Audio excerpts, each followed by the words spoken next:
हाँ, 31वीं राष्ट्रीय बाल विज्ञान कांग्रेस कार्यशाला में आप सभी का स्वागत है।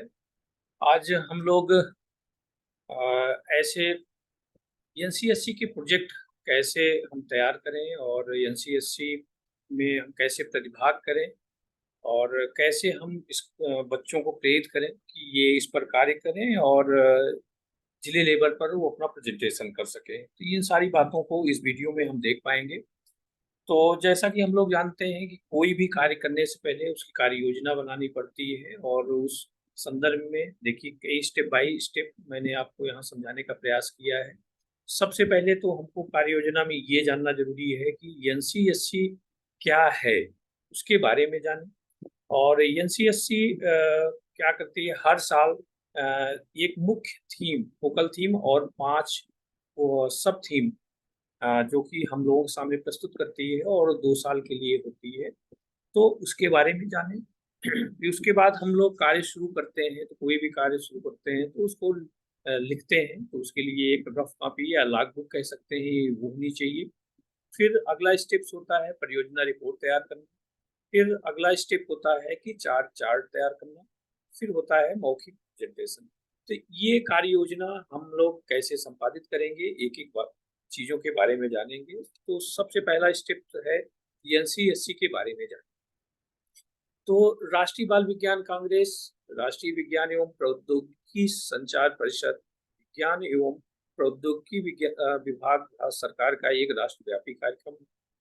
इसका मुख्य उद्देश्य है कि देश के कोने कोने में जाकर विज्ञान प्रतिभाओं की खोज करना एवं बच्चों में वैज्ञानिक चेतना का अंकुरण कर उन्हें स्थानीय प्रवेश में तार्किक वैज्ञानिक सोच की दिशा में आगे बढ़ना। कुल मिला के बच्चों में बहुत सारे प्रश्न होती हैं, बहुत समस्यात्मक बातें होती हैं और जिसको कि हम ये एनसीएससी उन बच्चों को एक मंच प्रदान करता है कि वो अपनी सोच को, अपनी बातों को अ, वैज्ञानिक ढंग से कैसे प्रस्तुत करें और आगे बढ़ें।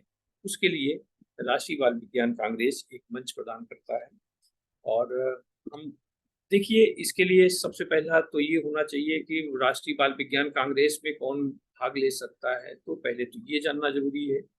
तो इसमें देखिए 2 ग्रुप्स बनाए गए हैं और ये एज यानी उम्र के हिसाब से ही 2 ग्रुप निर्धारित किए जाते हैं।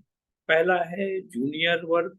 जूनियर वर्ग में 10 से 14 वर्ष तक के बच्चों को लिया जाता है और सीनियर वर्ग में 14 प्लस और 17 ईयर्स तक के बच्चों को लिया जाता है। और एक समूह में 2 बच्चे होना अनिवार्य है, न 2 से अधिक न 2 से कम, यानी एक 2 बच्चे इसमें होने चाहिए। और आयु का निर्धारण कैसे करेंगे कि 10 से 17 वर्ष के बीच में है, ये 31 दिसंबर से कैलकुलेट की जाती है। उसमें देखा जाता है कि 17 वर्ष की आयु से कम होना चाहिए। तो ये तो हो गया कि कौन प्रतिभाग कर सकता है।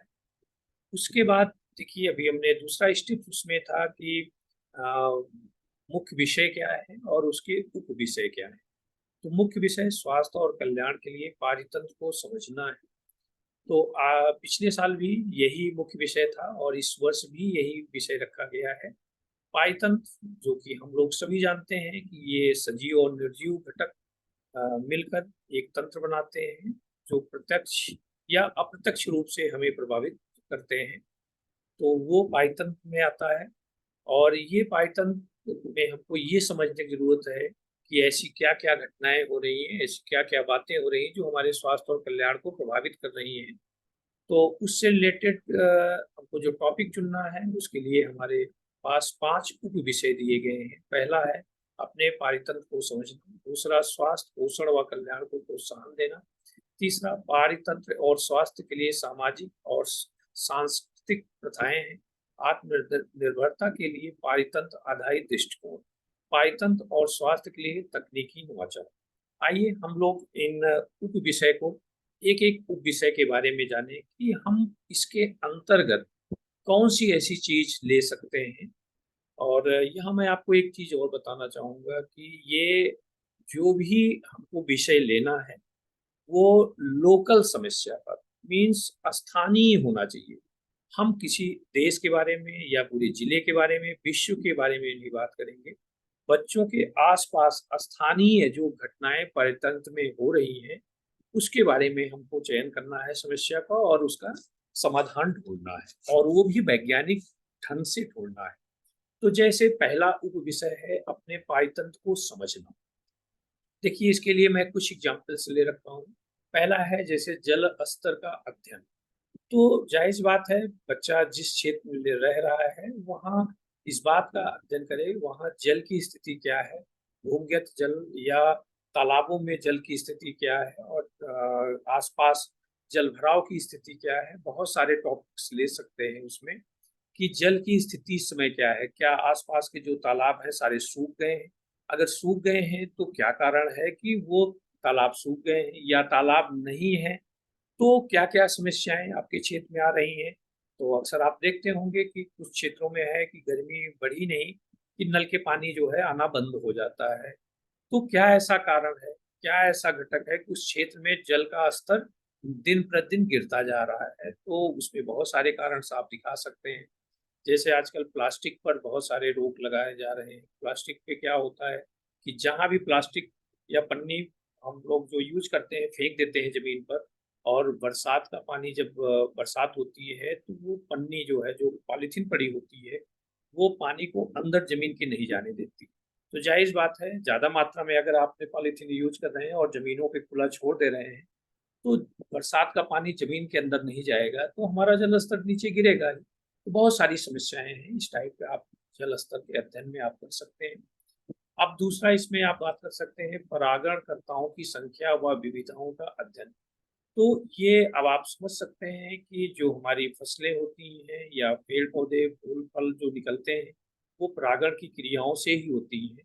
तो कहीं ऐसा तो नहीं कि हम जो फसल उत्पादन कर रहे हैं, हमारी फसल दिन प्रतिदिन उसका उत्पादन गिरता जा रहा है, या पेड़ पौधों में फल नहीं आ रहे हैं। तो इसके क्या कारण हो सकते हैं? जाहिर सी बात है, कहीं ऐसा तो नहीं तो हमारा पारितंत्र इतना प्रदूषित हो गया है, जिसके कारण जो परागण करने में सहायक हैं जीव जंतु, वो कहीं न कहीं विलुप्त होते जा रहे हैं। उन सारी बातों को ध्यान में रखते हुए एक सर्वे रिपोर्ट हम तैयार कर सकते हैं, इस पे अध्ययन कर सकते हैं, और एक अच्छा विषय होगा कि हम एक अपना प्रोजेक्ट ग्रुप इस प्रोजेक्ट रिपोर्ट उस पर तैयार कर सकें। और अगला देखिए, मिट्टी में उपस्थित जीवों और पोषक तत्वों का अध्ययन। तो ये आप जानते हैं कि बहुत सारे ऐसे तत्व जीव पाए जाते हैं हमारी मिट्टी में, जो कि नाइट्रोजन को स्थिर रखते हैं। पेड़ पौधों के गांठों में भी पाए जाते हैं, राइजोबियम या राइजोबियस सुने होंगे नाम। और कहीं न कहीं क्या ऐसा हम लोग मिट्टी में क्या ऐसा हो रहा है कि उत्पादन कम हो रहा है, और जिसके कारण किस कारण से ऐसा हो रहा है? कहीं ऐसा तो नहीं कि हमारे खेतों में या जो आस-पास मिट्टी है उसमें विषैले पानी का प्रवाह हो रहा हो, या घरों के पानी का प्रवाह उसमें हो रहा है, फैक्ट्रियों का पानी जा रहा हो, जिसके कारण जीव जो हमारी उर्वरकता शक्ति को बढ़ा रहे हैं वो कहीं नष्ट हो रहे हों। तो उस पर आप अध्ययन कर सकते हैं, वो सारी स्थितियाँ देख सकते हैं जो है। क्या कहीं ऐसा तो नहीं कि ज़्यादा हम कीटनाशक दवाओं का प्रयोग कर रहे हों और रासायनिक उर्वरक का प्रयोग कर रहे हों, जिससे कहीं न कहीं वो जीव प्रभावित हो रहे हों और जिससे हमारी उर्वरा शक्ति कम हो रही हो। तो ये सब अध्ययन करने के विषय हैं, इस पर आप अध्ययन कर सकते हैं और एक प्रोजेक्ट को रिपोर्ट बढ़िया-सा तैयार करके आप प्रस्तुत कर सकते हैं। फैक्ट्रियों द्वारा हो रहे प्रदूषण से जलीय व स्थलीय जीवों पर प्रभाव क्या पड़ रहा है? ये आप जान रहे हैं, अगर आपके आस-पास फैक्ट्रियाँ हैं, उसमें से अगर जल निकल कर नदियों में, तालाबों में अगर जा रहा है, तो आप उस पर अध्ययन कर सकते हैं कि उस पे क्या जीवों पर प्रभाव पड़ रहा है। आगे हम बात करते हैं दूसरे उप विषय पर, स्वास्थ्य, पोषण और कल्याण को लेकर बढ़ावा देना। देखिए, इसमें पहला है भोजन से संबंधित आदतें और स्वास्थ्य पर प्रभाव का अध्ययन। बहुत अच्छा टॉपिक है। गाँव में आप देख सकते हैं, इसमें बहुत सारी चीज़ें आप ले सकते हैं। भोजन करने की आदतें, मैं आपको एक उदाहरण बताना चाहूँगा कि अभी मैंने एक गाँव में मैंने देखा जहाँ हमारा विद्यालय है, वहाँ पास में एक हमारे मित्र हैं, उन्होंने बताया कि अ, महिलाओं में बहुत सारे ज़्यादा महिलाओं में इस समय यूरिक एसिड बहुत बढ़ रहा है। तो यूरिक एसिड बढ़ रहा है, तो मैंने उसमें थोड़ा-सा जानने का प्रयास किया और संयोग से उनकी पत्नी का भी यूरिक एसिड बढ़ गया था। तो मैंने पूछा कि यार ये बताइए कि खाने की कैसे क्या टाइम टेबल है और क्या-क्या खाती हैं? तो जब मैंने उनसे पूछा तो बताया कि यार वो सुबह से ही दिन भर कामों में लगी रहती हैं और कभी 12 बजे खा रही हैं, कभी 2 बजे खा रही हैं, खाने के कोई नियम नहीं है। और दूसरी बात उन्होंने सबसे जो महत्वपूर्ण बताया, कहने यार सुबह जो है दाल बनाती हैं, कुछ ज़्यादा हो जाती है तो सुबह तो दाल वो खा ही रही हैं, शाम को भी वो पता लगा कि वो नष्ट ना हो, बेकार ना हो, वो फ्रिज में रखी रहती हैं, उसको भी खा रही हैं, वो कंटिन्यू ये लगातार ऐसा करती हैं। तो जहाँ तक मैं जान पाया, कारण आपको भी समझ में आ रहा होगा कि ज़्यादा प्रोटीन लेने से भी यूरिक एसिड बढ़ता है और वो सुबह-शाम दाल जितनी भी बची रहती थी, उसको पी जाती थी, जिसके कारण यूरिक एसिड बढ़ रहा था। तो आप ये तो मैंने छोटा-सा एक उदाहरण बताया और बहुत सारी चीज़ें आप देख सकते हैं कि आस-पास एक क्षेत्र में बहुत सारे लोग एक बीमारी से ग्रसित हो रहे हैं। तो आप ये देख सकते हैं कि कहीं ऐसा तो नहीं उनके खाने-पीने की आदतों में कुछ ऐसा है, जिसके कारण ये सब सारी चीज़ें हो रही हैं। तो ये बढ़िया टॉपिक है, इस पर भी आप कर सकते हैं। आपके क्षेत्र में उगने वाली फसलों व उनमें उपस्थित पोषक तत्वों के प्रकार व मात्रा में, ये भी एक अच्छा विषय है कि एक आप अपने क्षेत्र में थोड़ा-सा अध्ययन करें कि जो फसलें उगाई जा रही हैं और उसमें किस प्रकार के पोषक तत्वों को पाए जाते हैं, वो हमारे लिए किस प्रकार स्वास्थ्य और पोषण पर प्रभाव डाल रहे हैं, उसका भी एक अध्ययन आप देख सकते हैं। और इस तरह के और भी है पोषक तत्वों के अभाव के कारण स्वास्थ्य पर जो प्रभाव पड़ रहे हैं, उस पर भी एक रिपोर्ट तैयार कर सकते हैं। आप देख सकते हैं अपने गाँव में, बच्चों में आप देख सकते हैं या फिर युवाओं में भी देख सकते हैं। क्या ऐसा तो नहीं कि बच्चे बड़े वहाँ के कमज़ोर हैं, मानसिक रूप से कमज़ोर हैं, शारीरिक रूप से कमज़ोर हैं और पढ़ाई-लिखाई में नहीं उनका मन लग रहा है। तो इस पर भी अध्ययन किया जा सकता है कि क्या ऐसा तो नहीं कि वो पोषक तत्व तो उनको न मिल पा रहा हो जिसके कारण हो रहा है। तो जो भी कारण है आप उस पर एक सर्वे रिपोर्ट तैयार कर सकते हैं, पता कर सकते हैं और उसके समस्याओं का निदान आप आराम से प्रदान कर सकते हैं संगोष्ठियों के माध्यम से और बहुत सारी चीज़ों को। तो ये रहा हमारा दूसरा उपविषय। तीसरे उपविषय पे हम बात करें खान-पान की स्थिति व संस्कृत स्वास्थ्य पर प्रभाव। ये भी एक बहुत अच्छा विषय है। आप देख पा रहे होंगे कि गाँव में भी देखते होंगे आस-पास, कुछ लोगों के घर के बच्चे बहुत ही हृष्ट-पुष्ट और स्वस्थ रहते हैं और बहुत अच्छा उनका ब्रेन होता है और यानी कुल मिला कह सकते हैं कि हर उनकी एक्टिविटी बहुत अच्छी होती है। तो ये भी बहुत डिपेंड करता है खान-पान की और वहीं आप तुलना कर लीजिए कि और घरों में आप तुलना करिए कि जहाँ पर जिसकी खान-पान की स्थिति या ऐसा हो तो इस पर आप सर्वे करें कि क्या ऐसा है उनके यहाँ की, क्या ऐसी जो है वो खान-पान करने की जो उनकी जो व्यवस्थाएँ हैं, जो उनको इतना आगे ले जा रही हैं। उस पर एक आप रिपोर्ट तैयार कर सकते हैं, जो कि एक बेहतर रिपोर्ट हो सकती है और लोगों के सामने एक एग्ज़ाम्पल पेश किया जा सकता है कि अगर हम इस संस्कृति या इस ढंग को अपनाएँ, तो निश्चित रूप से हमारा परिवार, हमारे बच्चे अच्छे से ग्रो करेंगे। वो चीज़ों पर आप एक रिपोर्ट तैयार कर सकते हैं। पारतंत्र आधारित पर्यटन और मनोरंजन की संभावनाओं को खोजना। ये एक बहुत अच्छा विषय है जो कि बच्चों को लोग आप प्रेरित कर सकते हैं कि जहाँ बच्चे रह रहे हैं तो एक ऐसा एनवायरनमेंट डेवलप करें। आप यूँ कह सकते हैं कि बच्चों को प्रेरित करें हम लोग या बच्चे स्वयं से प्रेरित हों कि वहाँ पेड़-पौधे लगाएँ, बैठने की व्यवस्था बनाएँ जहाँ और अच्छे-अच्छे फूल लगाएँ और अपने फू जो पेड़-पौधे लगाएँ और उसमें अपनी एक स्लिप लगाएँ और अपना उसमें नाम लिखें। जहाँ जाके शाम को बैठ के बच्चे एक-दूसरे से डिस्कस कर सकें, पढ़ाई कर सकें और मनोरंजन भी वहाँ कर सकें, खेल कूद भी कर सकें। ऐसा गाँव में कहीं न कहीं स्पेस होगा, जहाँ पर बच्चे एक समूह में बहुत सारी क्रियाकलापें करके बहुत सारी चीज़ें सीख सकते हैं और उनके अंदर एक अच्छी बात आएगी कि पेड़-पौधे लगाएँगे तो उनका पालन-पोषण करेंगे और ये भी जानेंगे कि कैसे कब उनको क्या जैविक खाद देनी चाहिए, कब उनको पानी देना चाहिए। बहुत सारी चीज़ें ये करके एक बढ़िया-सा एनवायरनमेंट तैयार कर सकते हैं। इको फ्रेंडली ये व्यवस्थाएँ कर सकते हैं जो, इस पर भी एक कार्य किया जा सकता है और पारतंत्र आधारित स्थानीय सामाजिक सांस्कृतिक प्रथाओं का अध्ययन।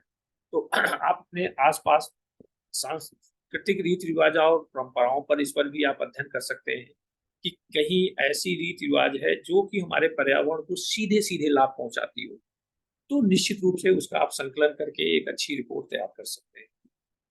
चौथा, इस बाढ़ की समस्या एवं तीव्रता अध्ययन। अगर कोई ऐसा क्षेत्र है जहाँ बाढ़ आ रही हो, तो उसका बाढ़ आने का कारण क्या, उसका समाधान हो सकता है, उस पर भी एक रिपोर्ट तैयार कर सकते हैं। सूखा क्या स्थिति और आकलन, उस पर भी ये आप रिपोर्ट तैयार कर सकते हैं। इस तरह जनसंख्या में वृद्धि और बढ़ती हुई अर्थव्यवस्था पर सीधे कुछ स्वास्थ्य पर संबंधित जोखिम को बढ़ाती है, तो जोखिम का पता लगाएं और परियोजना में शामिल करें। इस पर भी आप कार्य कर सकते हैं। अगला विषय है पारितंत्र एवं स्वास्थ्य के लिए तकनीकी नवाचार। ये हमारा बहुत बड़ा विषय हो सकता है, इस पे बहुत सारी चीजें कर सकते हैं। स्थानीय पारितंत्र संरक्षण एवं आरामदेह घरों के निर्माण में नवाचार, बहुत सारे आप बच्चों को ये प्रेरित कर सकते हैं कि गांव में लोगों को जाके प्रेरित कर सकते हैं कि अपने घर के आसपास पेड़ों को लगाएं, और एरी चारों तरफ जो है, घर के चारों तरफ जगह छोड़ें और बढ़िया सा खिड़की लगाएं। और इससे क्या होगा कि आसपास चारों तरफ पेड़ होंगे और खिड़कियां लगे होंगी, तो जायज बात है हमारे आसपास का इन्वायरमेंट इतना ठंडा होगा। और ठंडा होगा तो जायज बात है हमें एसी और कूलर चलाने की जरूरत नहीं पड़ेगी। ऐसे ही नेचुरली इतना बढ़िया सा हवा मिलेगी, गर्मियों में बहुत आरामदेह रहेगा, ठंडियों में भी हमको लाभ मिलेगा। तो ऐसे घरों के लिए आप निर्माण के लिए लोगों को प्रेरित कर सकते हैं, इस पर भी रिपोर्ट तैयार कर सकते हैं। और भी बहुत सारी चीजें इसमें नवाचार में ला सकते हैं। वेस्ट मैनेजमेंट पे भी काम आप कर सकते हैं। आसपास उसमें कुछ तकनीकी आप नवाचार को आप शामिल कर सकते हैं। इसके बाद हम बात करते हैं हमारी परियोजना रिपोर्ट का स्वरूप क्या होगा। ये तो आपने जान लिया कि कैसे हम विषय का चयन करेंगे, और चयन करने का तरीका भी स्थानीय समस्याओं पे होना चाहिए, और हमेशा जो भी विषय चयन करें वो मुख्य विषय और उप विषय से संबंधित होना चाहिए। और जो भी चरण होने चाहिए वो एक वैज्ञानिक चरण होने चाहिए, ये शोध प्रक्रिया है, और समस्या का समाधान प्रस्तुत करना चाहिए। अब परियोजना का स्वरूप क्या होगा, ये आप देख पा रहे होंगे। इसमें प्रस्तुति की भाषा हिंदी या अंग्रेजी दोनों हो सकती है। परियोजना रिपोर्ट जूनियर समूह के लिए अधिकतम 20 पृष्ठ, और जो कि 2500 शब्दों में होनी चाहिए। और सीनियर वर्ग के लिए अधिकतम 23 पृष्ठ, जो कि 3000 शब्दों में होना चाहिए। ये तो रिपोर्ट, परियोजना रिपोर्ट हो गई। और 4 चार्ट होने चाहिए, और ये 4 चार्ट के माध्यम से मौखिक प्रस्तुति होगी। ये हमारी, और साइड में आपको जो जिले लेवल, स्टेट लेवल पे जो कार्यक्रम नेशनल लेवल पे रखे गए हैं उसकी डेट दी गई है। आगे हम बात करते हैं लॉग बुक कैसे बनाएंगे। तो ये हम चाहते हैं कि ये वीडियो बहुत लंबा हो जाएगा, और हम लोग यहाँ पर अगले स्टेप में फिर आगे हम लॉग बुक पर बात करेंगे। और हमारी जो प्रोजेक्ट रिपोर्ट के पन्ने कैसे होंगे, कितने कैसे चरण में हम लोग बनाएंगे, ये 20 पृष्ठों में कैसे होगी, इस पर भी हम लोग बृहद चर्चा करेंगे। Thank you.